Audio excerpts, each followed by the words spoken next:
I'm excited to welcome a new sponsor in 2019 to the podcast, pageantswag.com. You see, I've been around the pageant world for some time now, and I have had numerous title holders and guests tell me that there were 0 sites for casual fashion dedicated to you, the pageant lovers. So Pageant Swag decided to solve this problem. They've created this great e-commerce store full of everything from fun graphic t-shirts and crop tops to sweatshirts and hoodies, and they've even got a really cool lineup of both yoga and capri leggings, and it's all focused on you, the pageant lover. Check it out today and use the promo code LIFEAFTERTHECROWN for 10% off your first purchase. Again, that's pageantswag.com. One more time, pageantswag.com. Hi everyone, I'm Dani Walker, and you are listening to Life After the Crown with Tim Tialdo.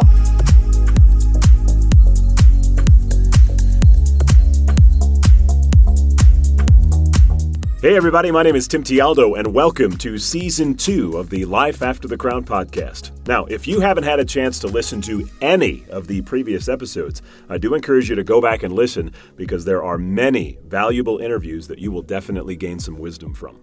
Now, for those of you who are just tuning in for the first time, welcome and thanks for checking us out. Each episode of Life After the Crown, I interview former pageant contestants, title holders, and women of influence who share advice and stories on how to help you succeed in the world of pageants, but more importantly, how you can flourish in the professional world once your pageant journey comes to an end. As always, I appreciate you taking the time to download this podcast. I do value your time, and I'm glad you're here listening. So let's get started.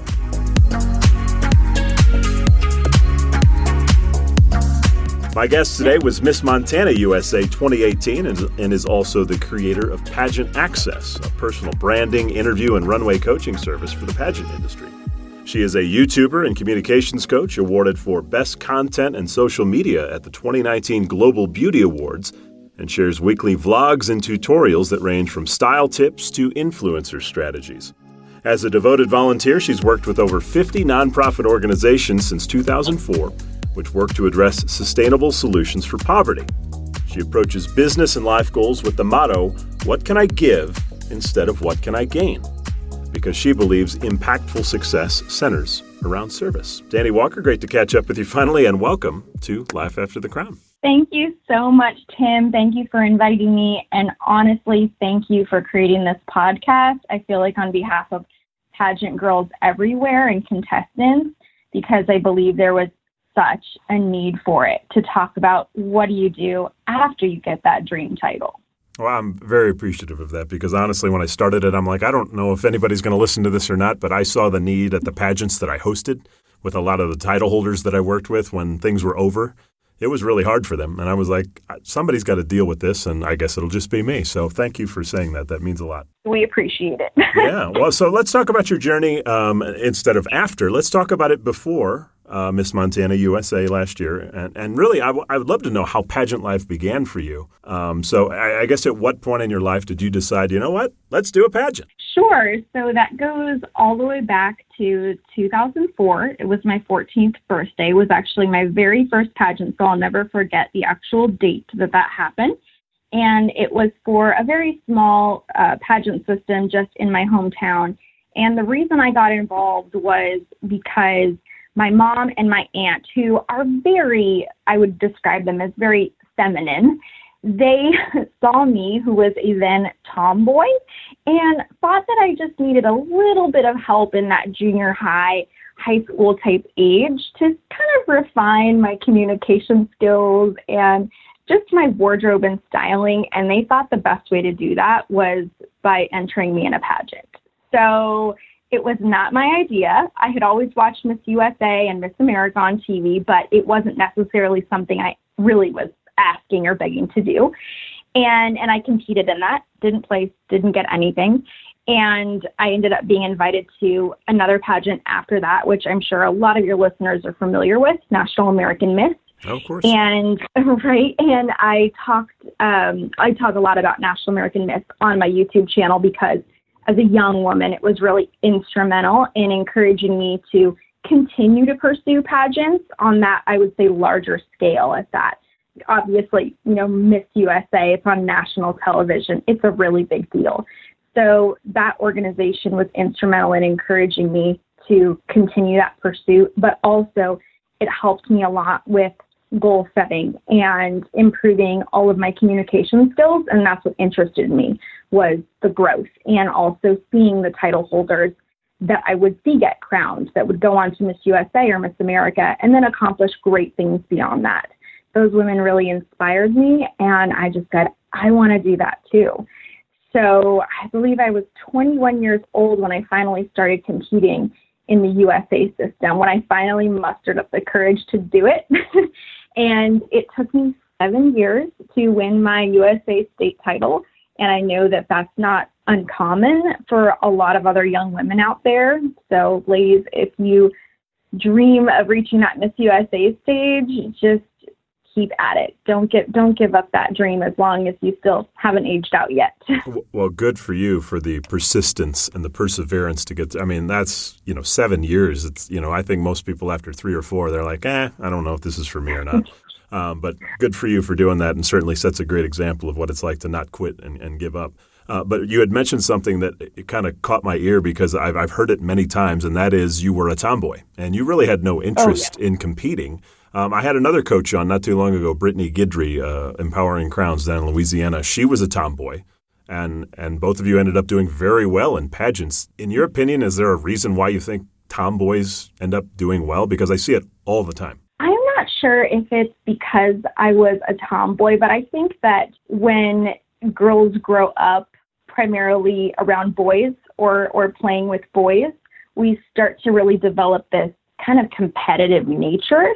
And as soon as I competed in my first pageant, and even though I wasn't recognized on stage, I didn't win anything, technically I didn't get any encouragement from that organization that said, come back, this might be for you. I still had that competitive nature, I think, growing up. I always tell people I am my father's son, because I'm an only child, and my dad, he's definitely like the man's man. He loves to go hiking and hunting and fishing. And so all of my family vacations growing up were literally camping, which just drove me nuts. But I learned a lot of skills throughout that, like outdoorsman skills, and I really took to it, hence becoming a tomboy. But then mom, seeing that I was growing up to become a young lady, wanted to step in and say, okay, that's enough of that. We need to embrace the other side of you and that femininity. That's good background. I like the way you approach that. That's very good. I want to, for those people who know you as Miss Montana USA, or maybe they've seen one of your 500 plus videos on YouTube, that's one way they know you. But I read a sentence on your website that I think gives everybody a really good glimpse into who you are, and I want to ask you about it. It says, long before I was Miss Montana USA, I was a young woman who was 5'7" on a good day, that dreamt of a career in fashion and entertainment, and several years into a failed music career and one unused bachelor degree later, I realized my dreams of stardom might never come to pass. But in 2014, I stumbled upon YouTube, and my life got flipped and turned upside down. Tell us what happened in 2014. So in 2014, that's the year I started the YouTube channel. And leading up to that, I was competing in pageants. As I said, I started in 2004, and I was successful at National American Miss. I had held some state titles, and I had really excelled in optional competitions. So we're talking about talent, spokesmodel, actress, casual wear. So it's very rare for a contestant to win a state title and win all of those, basically a clean sweep. So even though I didn't have the national title, girls still came to me for advice because they had seen I had been pretty successful in the system. And they came to me on a regular basis. And it got to the point where I'm the type of person where if you ask me for help, I have a deep desire to help you, to give whatever it is that I can to assist you. But it got to the point where it became very time consuming. And I ended up writing girls these novels across, I would describe them as novels across MySpace. It was literally back in the day. And then on Facebook. And I was giving them tips for how they can do well in their pageant. And it ended up being so time consuming that I said, oh my goodness, I have an idea. YouTube exists. I am going to make a couple videos that answer common questions that I get all the time. And now when a girl asks me about them, I'm just going to send her a link. So to me, it was solving a problem. I didn't get into YouTube with the idea of I'm going to be a YouTuber, anything like it. There was nothing like that. And so I published a few videos and I let the channel sit for probably about a year, year to a year and a half before I went and looked back at it and found out that people were commenting and they had more questions. And I was able to give them some answers, and the girls applied these answers and they were successful at their pageants. And I looked at that and I said, no, maybe I'm onto something here. So I looked into YouTube and discovered, oh, being a YouTuber is a thing. So I said, this is actually pretty cool. I know a lot about pageants. I enjoy sharing about it. And I could help other girls who are just like me, who might not have the financial background to support this dream of theirs. And I said, I want to make pageants accessible to all young women. So that was the idea behind Pageant Access, to really just give any girl, regardless of their background, access to doing well in pageantry. Because, I think for a long time, as you mentioned, pageantry was we'll just call it a super expensive sport to compete in. It was like if you don't have 10 grand to throw around, you're probably not going to do well. And I think a lot of people felt like that. And these days, with people like you who are putting a lot of good free information out there, in addition to, the things that you sell for your business, it has helped so many people to just feel more comfortable with stepping on a stage for the first time, maybe not having anybody around them that knows anything about a pageant. But it's like, hey, Dani out there in L.A., she knows what she's talking about. I'll watch her YouTube videos. So that's really cool. So I guess that leads into Pageant Access, which is your coaching business that you created. Now, I talk to formers all the time who say, I think I'm done here. I think I'm going to do some coaching. And I would say 95% of them are not successful at that at all. There are the few that are, the Shandys and Susies out there, who do really well for themselves, including you and quite a few others. But what do you think that you did to create success for yourself and actually, create a stable income in which you can call it now a career? Great question. And actually, I'm going to be touching on this on my channel a lot more in the coming months, because I've actually come across this question a lot.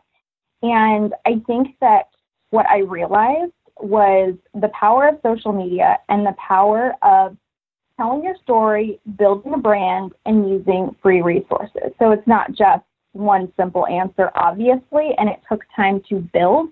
But pageant coaching is simply a type of coaching, and it's largely dependent on referrals from, I would say, current clients. Partially, it comes from the success of your clients. That's always great advertisement when your girl does well or wins. But also, you need to be reaching out to your ideal client. And I think that mindset just comes from understanding a little bit about business.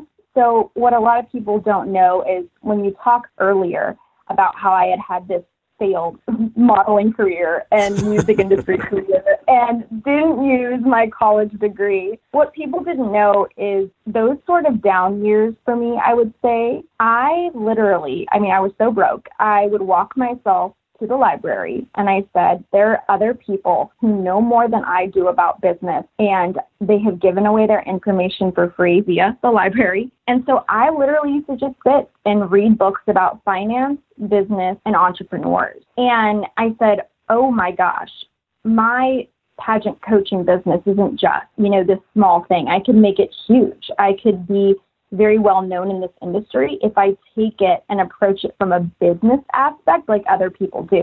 Mm-hmm. And I think the biggest mistake that a lot of my fellow contestants or former title holders are making is what they're doing is they're just making a quick announcement. They're making an Instagram page about their coaching services, and they post some photos of, one or two clients, and then they just expect the clients to come. They expect them to show up, and they expect them to do this without first receiving any value from them. And what my channel allowed me to do, and you can do this on YouTube, you can do it on social media, you can do it on a small or a large scale, and it doesn't really matter where you start. But I believe you need to first offer value to your audience to let them know that the things that you're going to be teaching them or offering, that value can also be validated, that it's actionable. So before I'm asking any girl to come and work with me one-on-one for coaching or buy any of my digital products or services, I'm consistently showing up. I'm answering their questions, and I'm giving them actionable tips that they're applying and getting results with. And I'm also constantly reaching out to girls as well. I reply to every comment. I don't just sit and wait for people to message me on social media. I actively search for pageant contestants online, and I engage with them, not always for the sake of getting a client, but for the sake of actually helping girls and continuing to support young women in this industry. I think that girls should be encouraged and recognized when they're doing really great work with their platform, whether it's bad or if they're just improving, but they're doing a lot better when they compete on stage or in their Instagram lives. And I think it's important to recognize that. So I think that's really what has made me stand out, is saying I'm actually going to build this as a real business. And I'm not just going to sit here and wait for girls to come. Well, I have a couple of questions for you. So we're both small business owners. We're both entrepreneurs. But, as I looked at your stuff today, there were a couple of things that I noticed that I think you do really well. But before I get into that, the first thing I'd love to know is how long did it take you to set up your business? A month, a couple of weeks, 3 months? So it was a while before I realized that pageant coaching could be a serious job for me, or that YouTube could be a serious job. I was basically, since I would say in 2016 is when I decided that I was going to start building the channel. And as the channel built, it started to funnel clients to me. And the channel basically serves as advertisement, and it's free advertisement, to bring me a steady stream of clients all the time, really without any effort. Once I click publish on a video, I know that daily girls come to me and contact me for coaching. So for me, I wouldn't say that it was a thing where it was like it was a month or it was a year. It was, if I look at it, it was several years. I would say, like I said, when I started in 2016 was kind of like the onset. So it did take time, and I have shared with people recently, it took me 2 years before my coaching business was able to replace my normal income that I was making when I was modeling. Mm-hmm. So it's a bit of a transition because it's a niche industry. And if you don't have any experience with it, which is what a lot of girls are starting out with, they're literally starting out with nothing. All they know is how they won, but they don't know how to teach other people how to win just yet. And they might not have clients yet. So I think that for pageant coaching, because you're coming kind of like from that ground floor level, and it's really self-taught, that it usually requires a transition. Most people cannot just jump into it. So you start off on YouTube, you get a lot of views, and then you start getting a lot of comments, things start to build from there. I think for a lot of people listening, they're wondering, okay, so you had a lot of views and comments, and you started contacting people, but did you have some sort of blueprint that you followed on how to obtain those people, get them into some sort of service that you can sell? Did you read a book? Did you have a mentor? I'd love to hear that. Not at the beginning, because you don't know what you don't know. So every time I would publish a video, I would learn about a new need that my audience had through their questions. So I placed a high emphasis on listening to them, and I figured, okay, if, 2 people that watch this video have the same question, there's a good chance that there's a lot of other people out there who have that same question. So the way that I would say, built the channel and slowly created, I would say, a type of business plan to make this sustainable was really just listening to my audience and then figuring out, okay, with the obstacles that they have, how can I better deliver to them a solution for the problems that they're having? So sometimes that meant a lot of times, it meant that I had to go and take a look at other YouTubers and figure out how they, for example, increase their view time on their videos. And there's certain things that if you are just starting out on YouTube, and that's a whole topic in itself, but there's certain things you can say in your videos that keep people watching for longer, that encourage them to be subscribers, and that there are ways that you can format your videos and the order of the information that you're putting out there that really encourages people to become, potentially clients for you in the future. But I would say that for me, it was a continual learning process. So I felt like I'd always hit sort of like a wall, or I would see another YouTuber I wanted to be more like, or, more successful. And I would say, okay, they have something that I don't have, and I need to figure out what that is and how I can replicate it for my own channel and for my own audience. So it wasn't a specific business plan, but honestly, it's continual growth. So I feel like I'm constantly applying new strategies or really experiments to the channel and to social media and seeing what works, what doesn't, and continuing to pursue constant growth.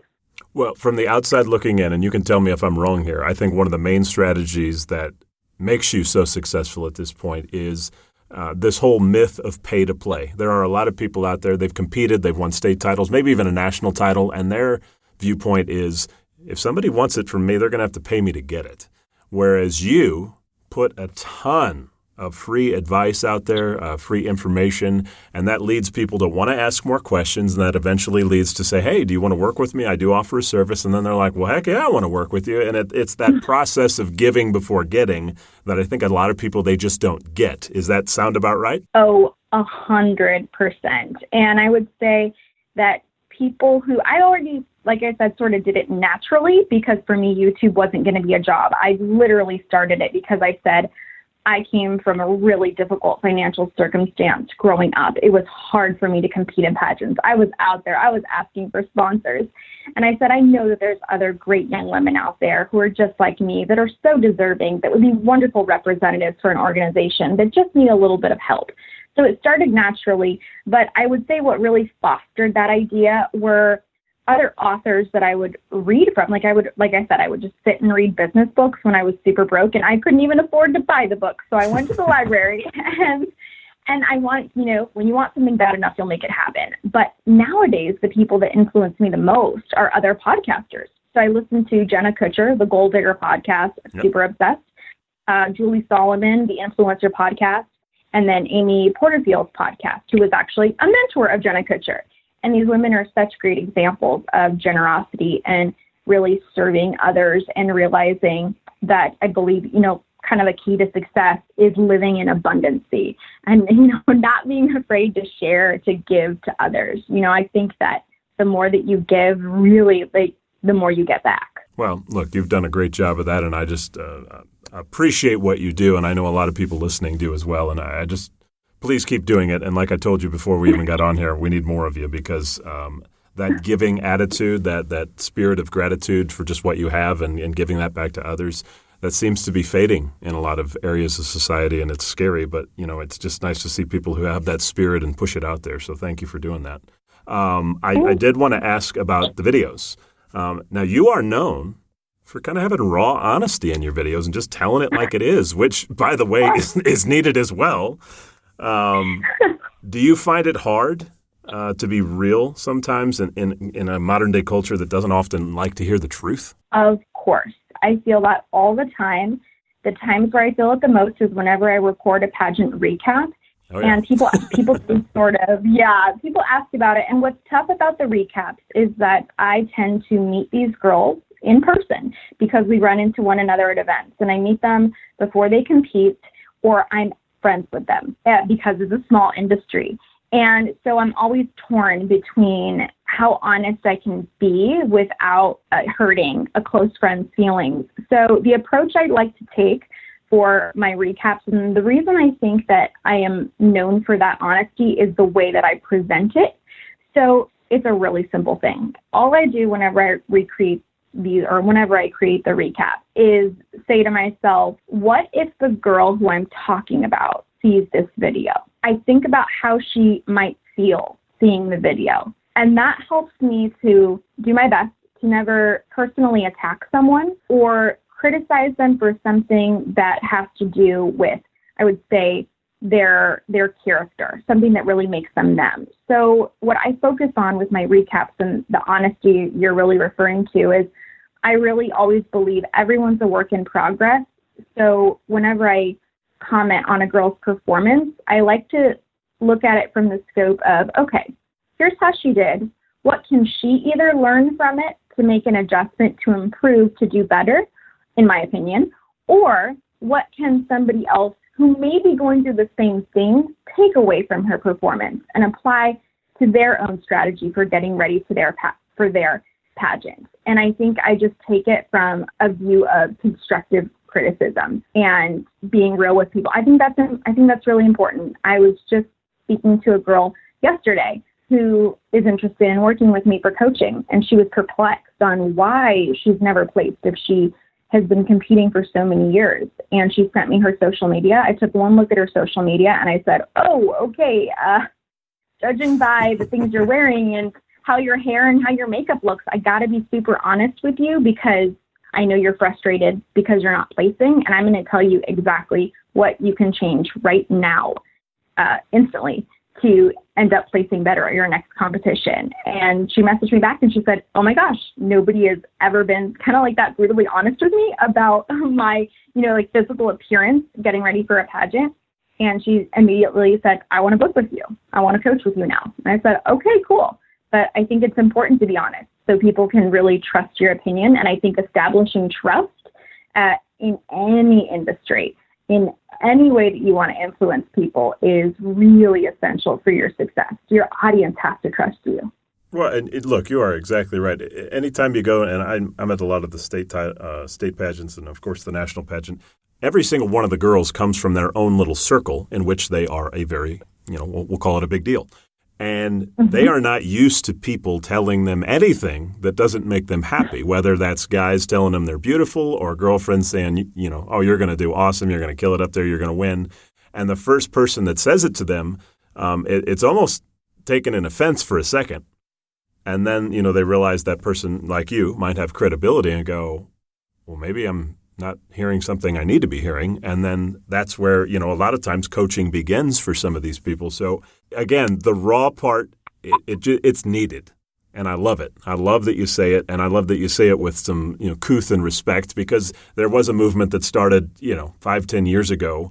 A lot of gay guys like to do it. They like to just get on there and just be flamboyant and just rip people to shreds and make funny jokes out of it. But at the end of the day, it really hurts that person.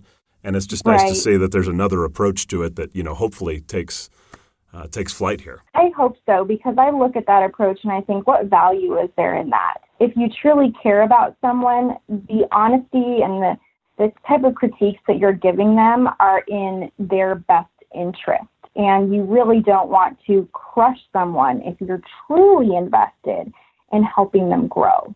I read one of your blogs, and we can actually get into one of these because it connected with me so well because I say it all the time at pageants. And it was, I think it was a blog called 3 Ways to Know That You're a Pageant Patty, which everybody knows what a pageant patty is.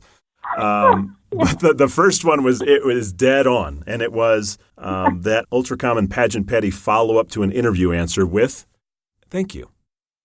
And if I'm standing on stage with a girl and she says "Thank you," I'm like, "Who are you thanking? Why? Who out here are you thanking? Are you thanking the audience because they don't care? They just want to hear you talk." I love it. I thought it was hilarious. Thank you. It's so true. Girls do such strange things on stage in an interview. I think it's just because we are not used to standing on stage. That's not a normal thing for most people in their day in life or for their everyday lives. So we develop these kind of strange coping mechanisms. And if nobody identifies those to you, you're unaware of them, you'll continue to do them. And I constantly, when I point those things out to girls, things that they don't realize that they're doing, I say, in your everyday life, would you do that? Would you actually say that? And then they always say, well, no, I would never do that. I said, so you don't need to do it on stage. You don't need to do it in a pageant because it comes off as very bizarre to a judge or to audience members. I got 2 others. You mentioned one of them in the blog. One is you talk and your hands are on your hips and they never leave your hips. It's like they're locked. It's like I glued my hands to my hips. That's one. The other one that I always laugh at, I don't know why I think it's funny, but I'll call out the top 15 and a girl will walk forward and it's this open-handed, like, thank you to the judges where they put their arms out, palms face up, and they kind of bow them up and down a little bit. And then, it's almost like religious in a way. And I don't know why I think it's funny, but every time I see it, I'm like, it's just, you did that because you saw somebody else do it, not because that's what you do. I know exactly what you're talking about. And the other one that girls do, and it's a very Miss America thing, is during the final show of Miss America, when the girls get called up for a top 15 and they're about to stand on the spot on stage where they've been told to stand while an MC reads something about them or a fun fact, they always do this little like Miss America wave at everyone. And I'm like, oh my gosh, like, why is that a thing? Why does everybody do that thing? Nobody naturally does that. It's just this wave thing, and I see it at every show. It kills me. Well, let's talk a little bit about the pageant industry itself. Okay, so there's, a ridiculous amount of organizations that have state, local, and national pageants anymore. It's like I honestly don't even know all of them. I obviously know USA and American United States well, but the others, I'm like, there's probably at least 40 or 50. Overall, everything from Miss America, Miss USA, Miss Universe, all the way down through all of them. The current state of the pageant industry, in your opinion, is what? Is it in good shape? Is it rough? Does it need help?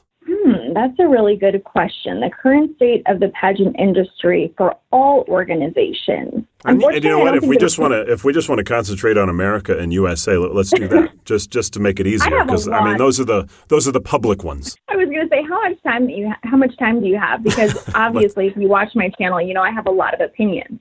Well, I think people want to hear them, so let's go. I believe that every pageant organization has something different to offer contestants, and I think that there's always going to be a fluctuation of things that work and things that don't, and I think that's also necessary to be making changes that are going to reflect the needs and desires of your potential contestants. I think it's important to reflect where society is at any given time. If we look back at the Miss America organization and in its beginnings, it started out as a bathing beauties contest, and we know that it's transitioned into so much more than that. So what I really think and what I would like to see for the future of any large organization or small organization is an emphasis on listening to your contestants and knowing who you are marketing to, who your ideal contestant is, and owning whatever that is. I think that a lot of people forget that not everybody is going to want to be a quote-unquote pageant girl or a title holder. So they're trying their best to convince everyone, like, pageants are relevant. This is all so great. And you have to realize it's just not going to be for some people. And I think that for any organization to really flourish, they should be focusing on, okay, we are a pageant system. We know we've narrowed down that aspect of it. But what does our pageant system have to offer to our ideal contestant? And then really just embracing that instead of trying to please everyone. And I really see that that's the current state of larger organizations. I feel like they try to make these moves that are either for the sake of making press or for the sake of pleasing everyone. And I just have to say, you're never going to please everyone. And I think that you should just listen to your contestants, ask them why they love your organization, and then just lean into that.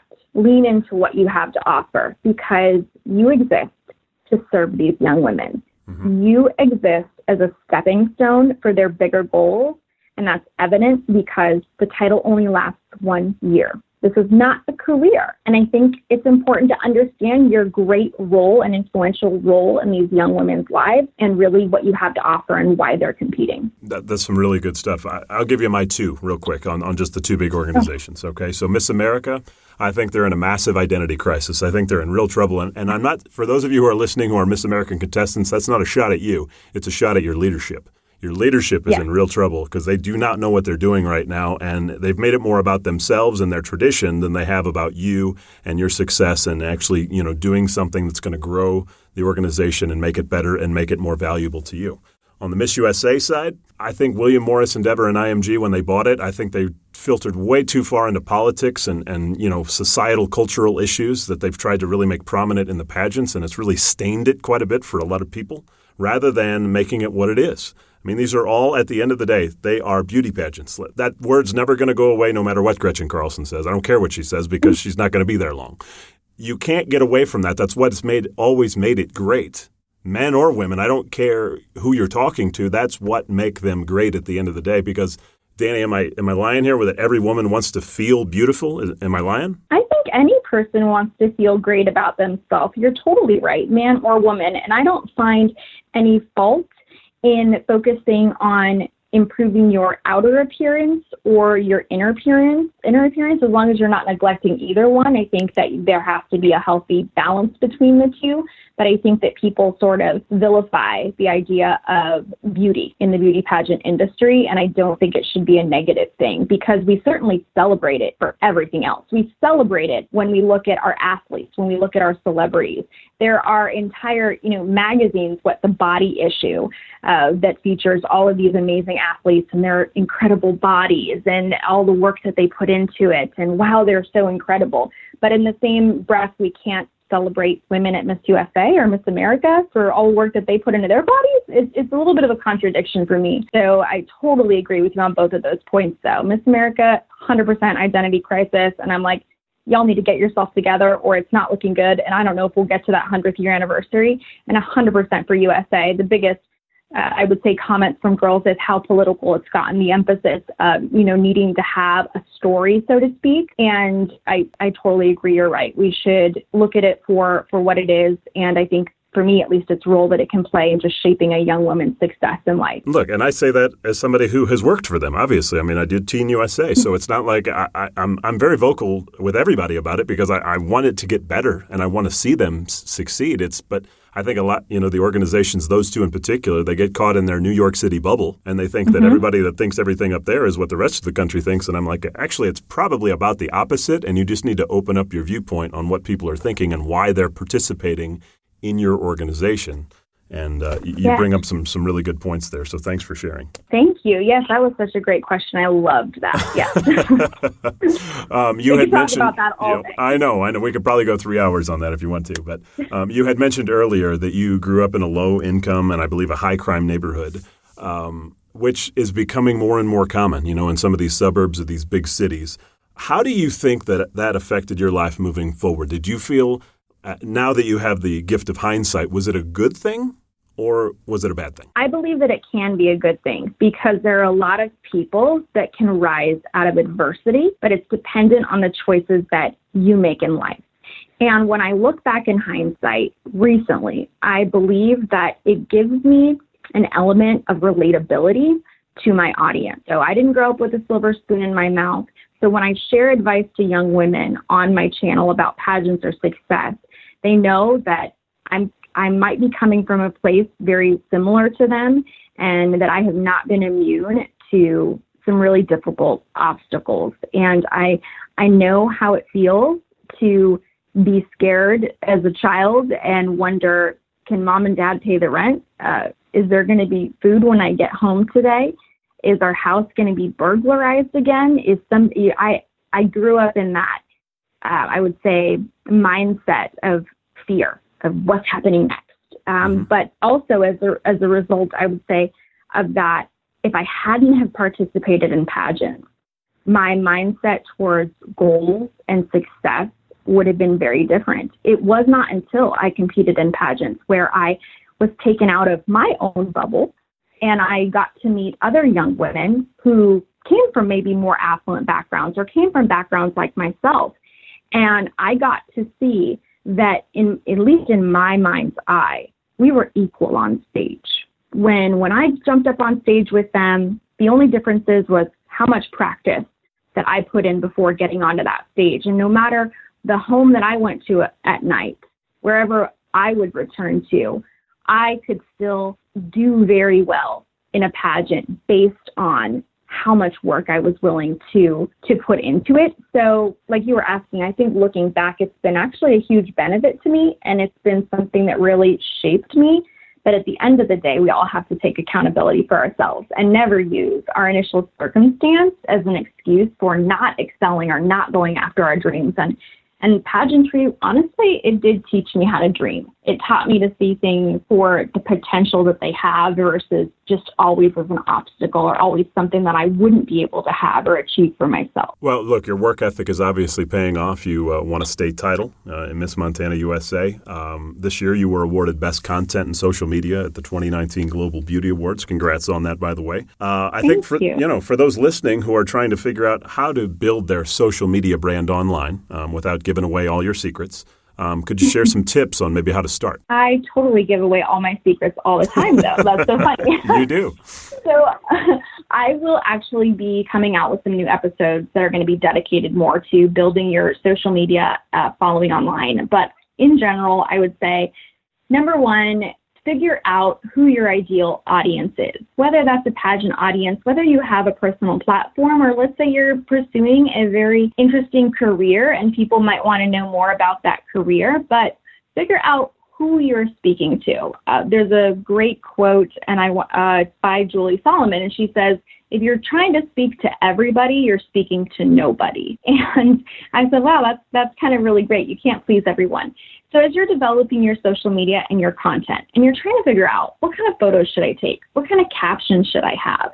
What kind of live videos should I be doing? Think back to how you're going to be serving that audience and who you're trying to attract. So if you are a personal trainer, your posts should mainly center around what? Working out, nutrition, and all of those things, right? That should be who you are and how you show up online.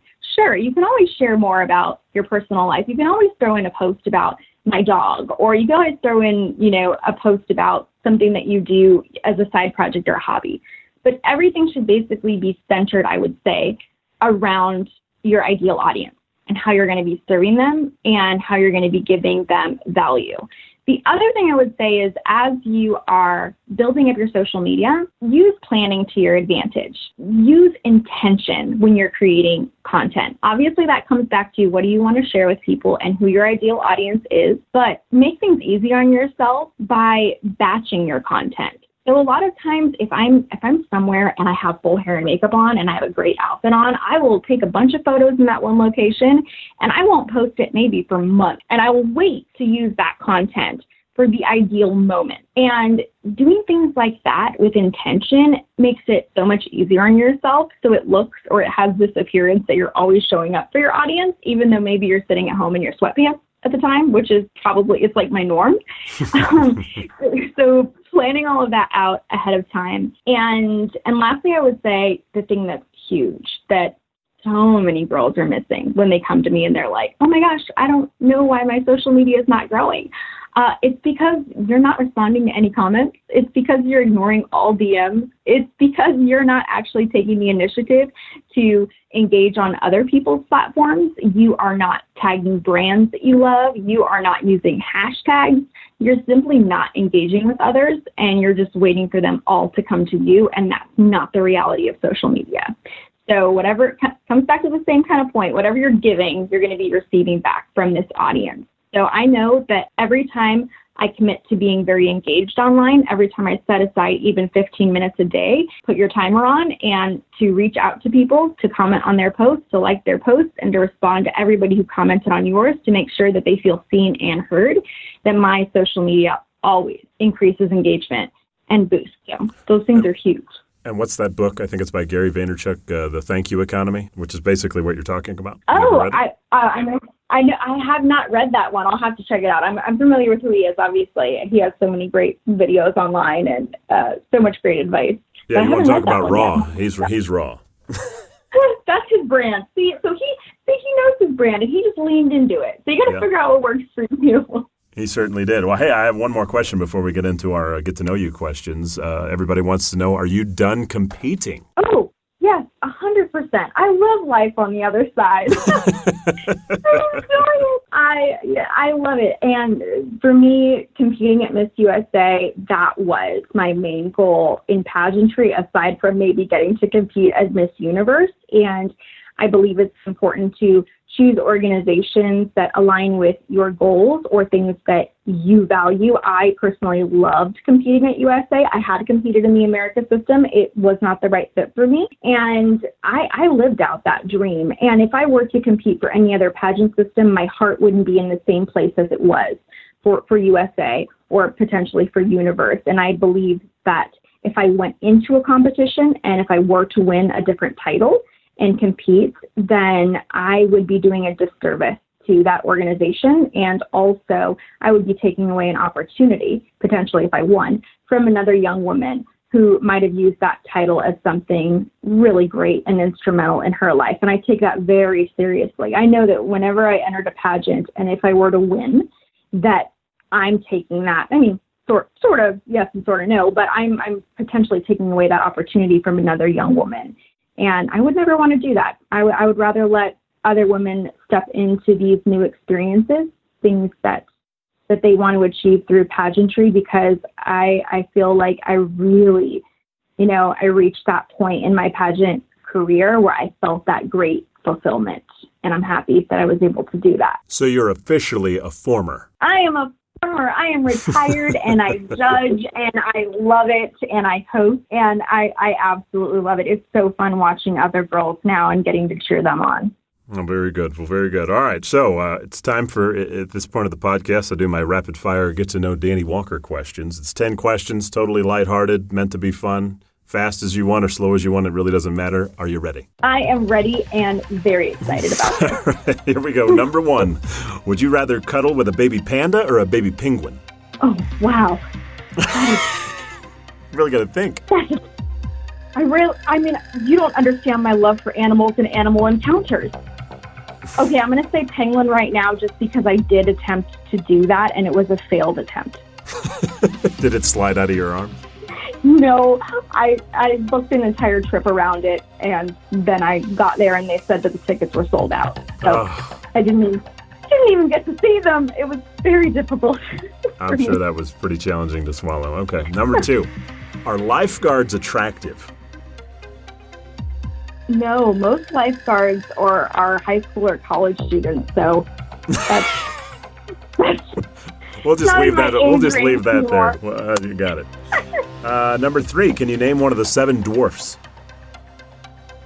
Oh, almost all of them probably, but Sleepy.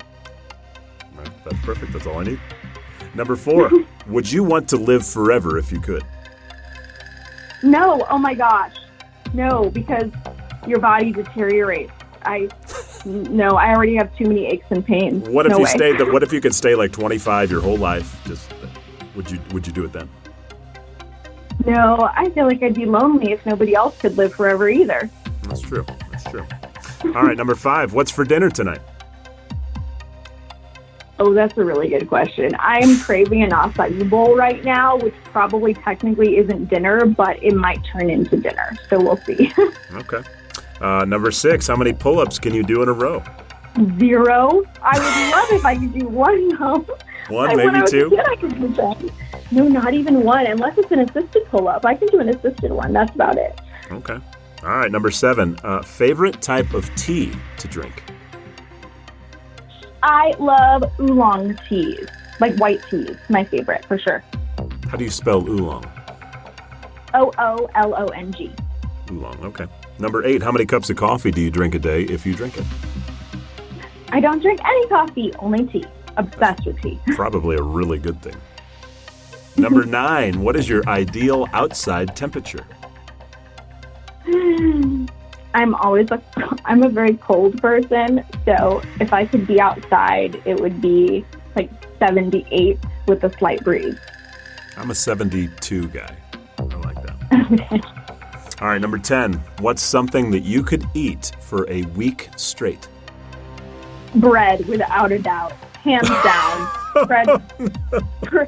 Bread from 85C, an incredible bakery. That was one of the reasons I could not lose weight before winning Miss Montana. So I used to eat so much bread every day. I was like, I'm working out. What's going on? I was eating like 5,000 calories of bread every day. Yeah, that's not going to help the swimsuit figure. Not good. Well, guess what? You're off the hook. That's all 10 questions. You did really, really good.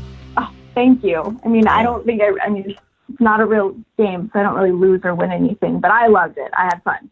But hey, I got to tell you again, I love what you're doing out there. You are certainly growing organically. You are helping a lot of people, and I love what I'm seeing. I will be sharing all of your information here at the end of the podcast. But is there any other things that you're doing that people need to know about before we wrap up here?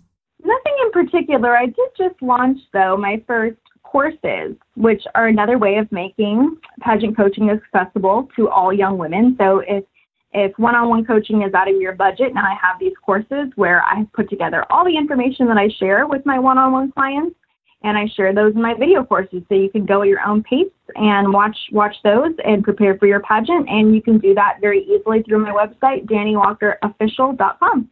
I'm on the website. Is that Crown Academy? Is that what that is? Yes, it is. Exactly. You do your Dani. homework. I love Hey, it's my job as a former journalist to at least know what I'm talking about here. So, hey, thanks for the time today. You're awesome. I certainly hope we can meet in person at one of the pageants. I haven't had a chance to do that, but I have no doubt with all the pageants that we're both at that one way or the other we'll run into each other. Very true, and I hope so. Thank you. I really appreciate you. Thank you so much. This was so much fun. I loved it. Hey, thanks for listening to today's episode and to Dani Walker for her time. Now, if you'd like to follow Dani, you can check out her website, which is DaniWalkerOfficial.com. Or on social media, there's a few places that you can find her. On Instagram, at Dani Walker. On Twitter, at Dani Lynn Walker. And on Pinterest, Dani Walker Official, all one word. And for coaching services, check out at Pageant Access on Instagram. Hope you enjoyed the podcast, and if you wouldn't mind, please subscribe. You can do so on Spotify, iTunes, the podcast app, Google Play, YouTube, or you can just go to lifeafterthecrown.com. And for weekly podcast updates, just follow me on Instagram at Tim Tialdo. Until next time, remember the words of Ephesians 4, verses 26 and 27. Go ahead and be angry. You do well to be angry, but don't use your anger as fuel for revenge. And don't stay angry. Don't go to bed angry. Don't give the devil that kind of foothold in your life. Have an awesome week, everybody.